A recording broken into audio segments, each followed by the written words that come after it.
René Descartes, o como se diría en francés, René Descartes, fue un filósofo, científico y matemático francés. Habitualmente se le considera como el padre de la filosofía moderna. Además, se le atribuye la creación de la geometría analítica, es decir, la aplicación de los métodos algebraicos a la geometría.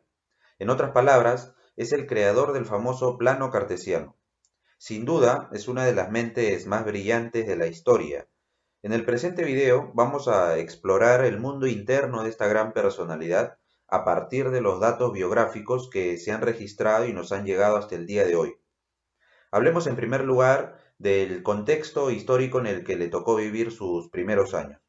En el siglo XVI, Francia es devastada por las guerras de religión. Aquellas guerras culminaron en el año 1598 con la firma del Edicto de Nantes.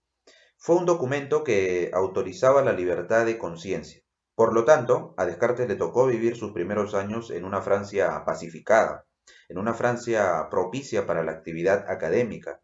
De hecho, la Iglesia Católica de Francia, a diferencia de otras naciones, en Francia la Iglesia Católica toleraba y hasta valoraba la actividad científica. Podría decirse que le tocó vivir en un contexto de reconstrucción política y religiosa de Europa, al menos provisionalmente. Descartes nació en La Haye, en Turín. En la actualidad es una comuna que lleva el nombre de Descartes.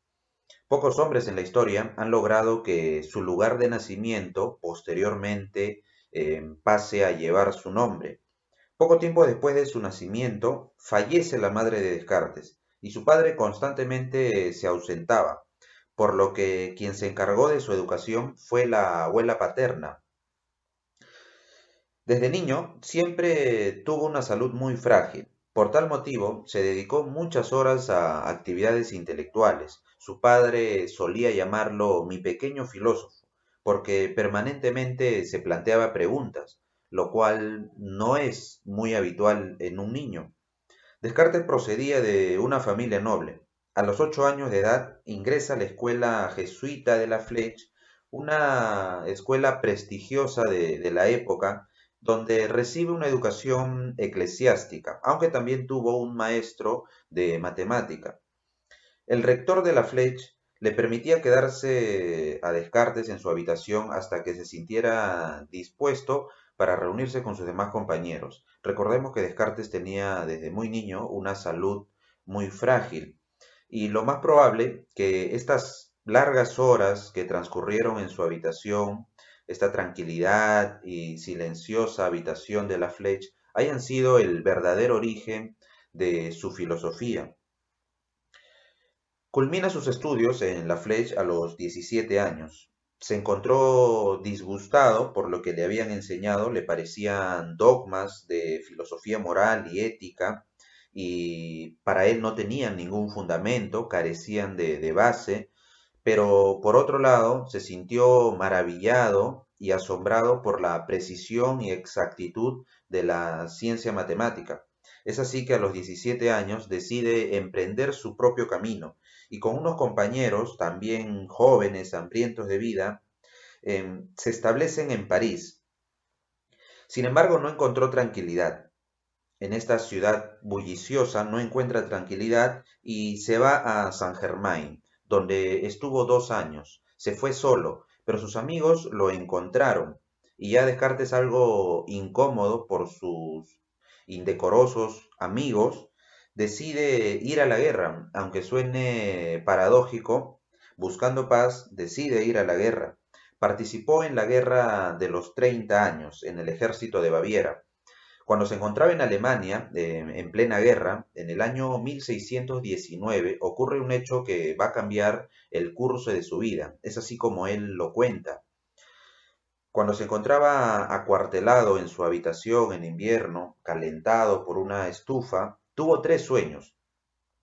En el primer sueño Descartes se ve lanzado por vientos malignos desde la seguridad de su colegio e iglesia hasta un lugar donde ya no podía hacerle daño. Recordemos que Descartes se va disgustado de su escuela jesuita de la Fleche. En el segundo sueño se encontraba observando una terrible tormenta con ojos de científico. y una vez que notaba que era realmente la tormenta, sabía que no podía atemorizarle.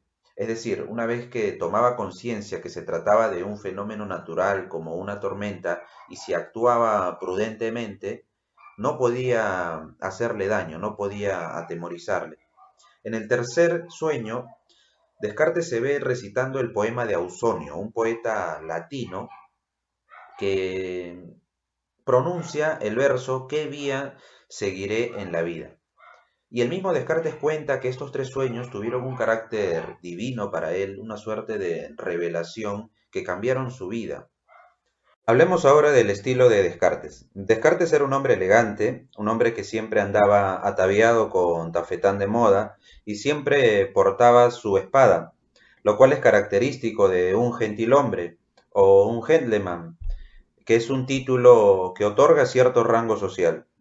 Hay una anécdota que nos puede ayudar a comprender mejor la personalidad y el carácter de Descartes. Cierto día se encontraba caminando tranquilamente cuando de pronto vio a un hombre completamente ebrio insultando a una dama, lo cual irritó al filósofo y despojó al borracho de su espada. Sin embargo, le perdonó la vida.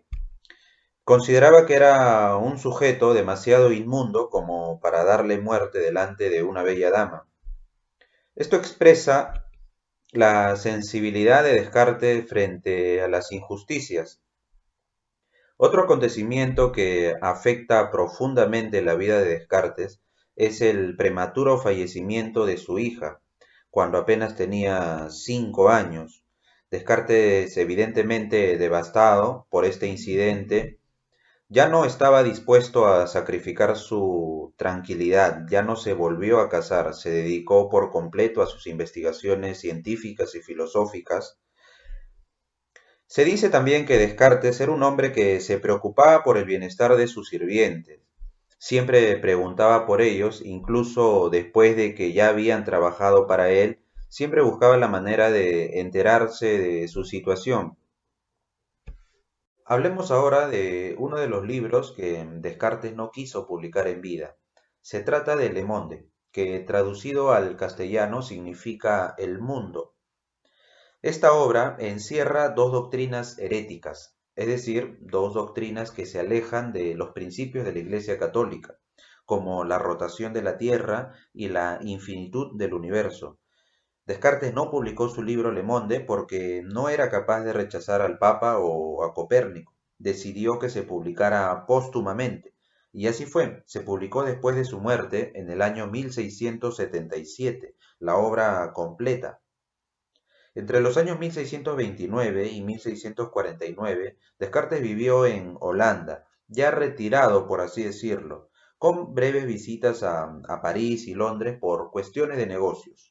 A estas alturas ya había alcanzado gran fama, ya se enviaba cartas con los intelectuales más importantes de la época. Sin embargo, Descartes siempre fue un hombre tímido, siempre buscó tranquilidad para dedicarse a sus investigaciones. En septiembre de 1649, Descartes recibe un mensaje de la reina Cristina de Suecia. Cuando aparece la reina Cristina en la vida de Descartes, estamos hablando ya del último tramo de su vida. La reina Cristina se comunicó con Descartes a través del embajador francés en Suecia, llamado Pierre Chanut.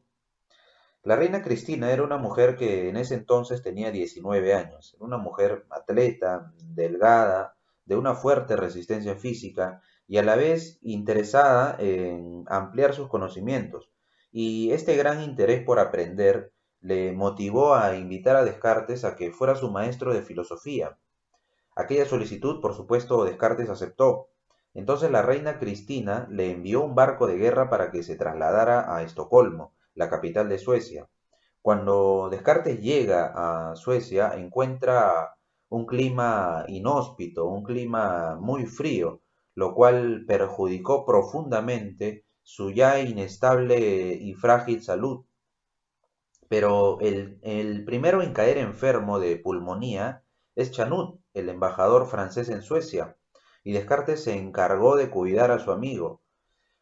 Por algún capricho de la reina Cristina, Quería llevar sus lecciones de filosofía a las 5, 5:30 de la mañana, y para ello Descartes tenía que cruzar desde su habitación hasta el Palacio de la Reina, tenía que cruzar un descampado muy frío y azotado por fuertes vientos.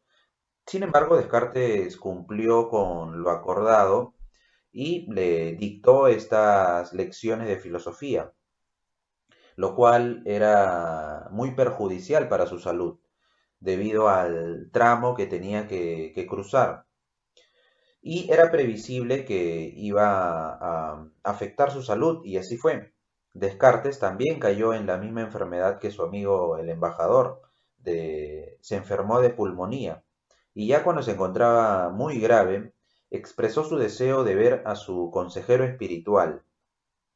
Es así que nuestro filósofo murió el 11 de febrero de 1650.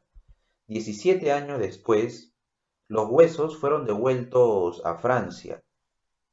Si han llegado hasta esta parte del video, espero que les haya resultado informativo e interesante, y nos vemos en una próxima oportunidad.